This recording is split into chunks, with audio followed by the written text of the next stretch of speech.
Assalamualaikum. Para subscribers mestinya udah pada tahu ya bahwa saya ini bukannya ahli kesehatan atau apa, sekedar reporter amatiran yang belajar dari keliru-keliru ini dan itu. Jadi dalam praktekin fasting, tentu aja tetap sampai sekarang masih ada keliru-kelirunya. Kemarin dulu saya dengerin review beberapa ahli, kesalahan yang sering diperbuat para pelaku fasting. Saya pikir-pikir saya juga masih ada sih praktekin beberapa hal yang salah. Kalau kalian praktekin hal yang sama, berarti hebat tuh. Kita sama-sama salah. Iyalah, wong salah kok hebat.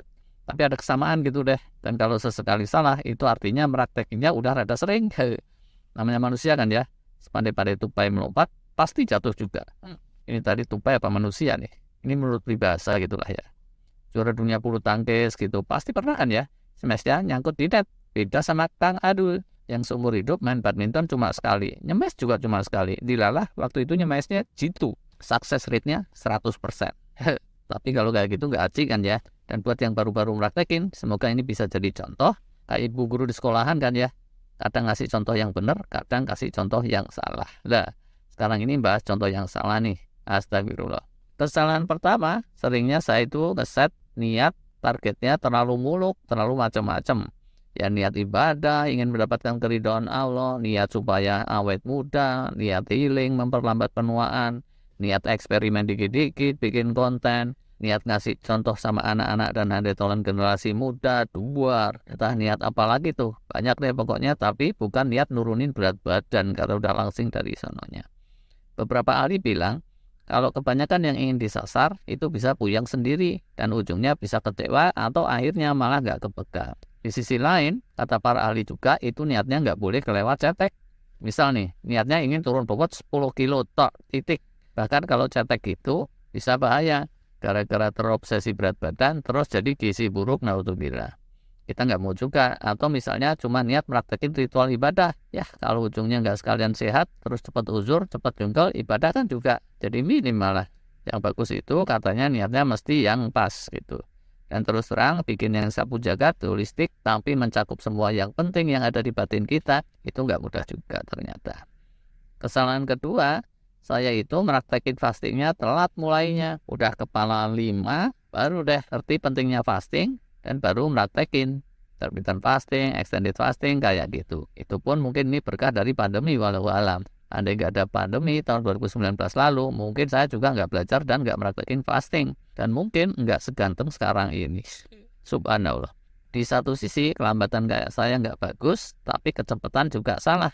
Kalau belum balik, puasa itu dibatasi. Levelnya belajar-belajar puasa Ramadan, sekedar intermittent fasting yang 12-14 jam dan nggak perlu extended fasting.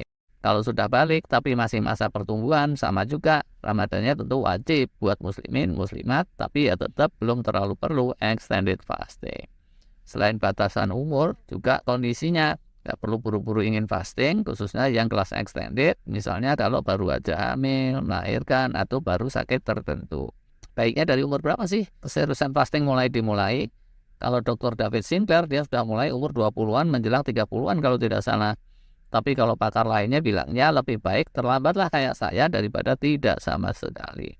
Tidak ada patokan baku, tapi kalau umur 40-an, apalagi udah kondisi-kondisi, terus belum paham teknik-tekniknya seperti yang sering kita bahas, itu udah rada telat. Untuk paham teorinya itu mestinya makin mudah, makin bagus. Terus kalau untuk paham tekniknya dan udah pernah praktekin, itu mungkin sebaiknya udah dicoba-coba di umur kepala 3 ya. Nah, kalau disiplin praktekinnya, mestinya itu sebelum umur kepala 5, sebelum uban bermunculan, sebelum rambut berguguran, udah disiplin. Kalau enggak, ya kayak saya, nggak akan bisa awet muda.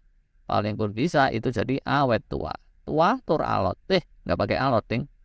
Pada kikil baik, sorry. Kesalahan berikutnya saya itu fastingnya kurang ditwist, kurang divariasikan.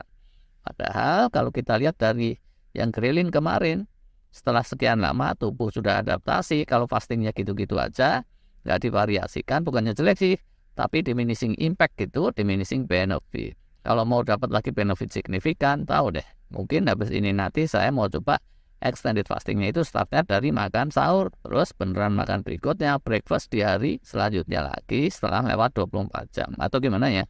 Saya mau mikir lagi. Pokoknya itu ya, secara teorinya yang terbaik itu dari waktu ke waktu fastingnya ditwist, divariasikan agar senantiasa bisa memunculkan stres positif. Walau begitu, di sisi lain juga mesti ada pola dan keteraturan.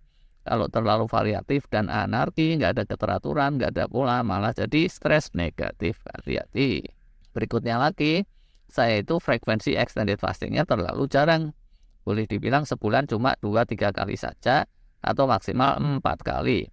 Begitu udah terbiasa gini, saya rasa-rasain bisa-bisa ini memang agak kurang ya frekuensinya. Tapi mau nambah lagi belum terprogram nih sampai sekarang. Di sisi lain, kalau menurut para pakar dan menurut syariah juga, itu kalau kelewat sering juga nggak bagus. Rebuildingnya jadi keganggu, stresnya juga bisa melampaui batas normal. Berikutnya, kelima, itu urutan dan menunya. Menu untuk buka nyaris nggak ada disiplinnya sama sekali. Anarki sih enggak, alhamdulillah. Tapi ya, mestinya kalau healing dan kesehatan mau optimal, menu buka itu mesti dicermati, diatur dengan disiplin tertentu. Dan juga urutan-urutan asupannya itu mesti pakai ilmu-ilmu yang kekinian. Yang berasa kurang tuh ya, saya tuh masih kurang makan sayur. Bahkan yang berwujud suplemen juga, ujungnya itu jarang saya makan. Karbo gula mungkin masih kebanyakan juga. Dah gitu, yang karbo gula itu kadang jadi yang pertama setelah air putih. Padahal kalau menurut para pakar mestinya dikasih alas lambaran dulu berupa serat atau yang lain yang bisa melambatkan serapan glukosa. Kesalahan lain lagi, selama fasting saya masih kurang olahraga dan agak terlalu mager. Bukan pas puasa aja sih, tapi sehari-harinya juga gitu. Terlalu banyak duduk selama hari kerja dan terlalu banyak layah-layah selama weekend atau liburan. Udah berusaha nambah tapi masih angin-anginan. Kata para pakar, kalau fasting itu diikuti pola hidup kurang gerak, kurang olahraga, otot-otot bisa kurang terjaga. Dan saya ngerasain sih, dulu termasuk jago push up karena badan saya kecil. Sekarang nyoba push up kok berat ya. Angkat beban juga kurang, kardio juga kurang, asa otot aja juga kurang. Kalau dibilang alasannya sibuk sebenarnya ya, kalau jam 5 pagi sampai jam 7 pagi saya sibuk apa sih? Lebih ke masalah self disiplin sih kendalanya. Di sisi lain, para pakar ingetin juga, walaupun puasa itu sebaiknya aktif, nggak boleh kelelahan kelewat batas. Mentang-mentang lagi ketok olahraga waktu puasa, terus olahraganya sampai kejat-kejat, semaput, atau sampai tulangnya melesak. Lah, itu juga jangan. Nggak usah dikasih tahu lagi sih ya mestinya. Ini tadi saya ngasih tahu siapa sih? Aduh, sorry. Daripada pinter-pinter kok dikasih tahu hal yang sepele. Walah, terakhir tuh ya. Saya ini ada kecenderungan kalau Ramadan khususnya dulu-dulu saya itu kurang minum. Kalau di luar Ramadan, puasa extended fasting, cuma sebulan 3 kalian, mungkin kurang minum, kurang hidrasi, masih rada bisa dikompensir di hari berikutnya saat nggak puasa. Tapi kalau pas Ramadan gitu kan sebulan full. Ramadan ini kayaknya saya perlu lebih disiplinkan untuk minum nih, yaitu di malam harinya ding. Kalau siang hari malah batal, jangan sampai lah ya. Kalau ekstrim yang lain itu diingatkan juga oleh para ahli, jangan berlebih selama water fasting. Jangan itu dijadikan pelarian atau kompensasi karena nggak ada makanan. Alasannya, pertama, fastingnya itu bisa bocor, kita udah ulas di cerita David Goliath kemarin. Atau keduanya, air kalau kebanyakan itu juga membebani organ-organ kita. Dia berhenti menggiling makanan, tapi dibebani air, healingnya jadi nggak optimal juga. Kira-kira itu sih ya, kesalahan saat fasting yang masih sering saya alami, atau setidaknya sejauh ini itulah yang saya sadari saat memperhatikan serinya para pakar. Semoga para subscriber sekalian lebih baik dari saya praktekin fastingnya. Tapi di luar sana, apakah cuma itu kesalahan fasting yang tipikal? Mungkin bagus juga tuh, nanti kalau kita bahas selanjutnya. Bentar lagi udah mau Ramadan, semoga ini bisa menajamkan lagi hikmah kesehatan di samping hikmah spiritualnya. Tapi yang praktek fastingnya fasting kesehatan atau water fasting, bisa juga nih jadi bahan renungan supaya lebih dapat manfaat secara optimal. Yang sekarang segini dulu, terima kasih.